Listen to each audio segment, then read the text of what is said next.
শ্রীকৃষ্ণ বলছেন, আমাকে লাভ করতে হলে আগে তুমি নিজের পরিবারকে ভালোবাসতে শেখো। ওদের মধ্যে আমি আছি। আমি শুধু বৃন্দাবন বা দ্বারকাতেই নেই, কিংবা কুরুক্ষেত্রেই নয়। নিজের মধ্যে আমাকে খোঁজো। সব থেকে দ্রুত আমার উপস্থিতি পাবে।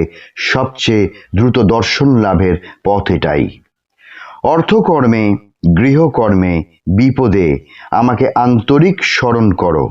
তোমার ব্যাকুলতাই বাধ্য করবে আমাকে তোমার কাছে ছুটে আসতে।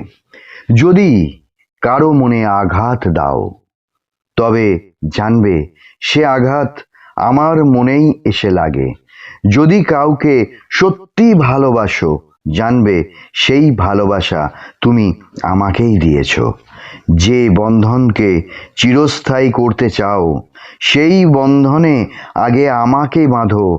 আমি তোমার সম্পর্কের বন্ধনকে জন্ম জন্মের বন্ধনে পরিণত করব।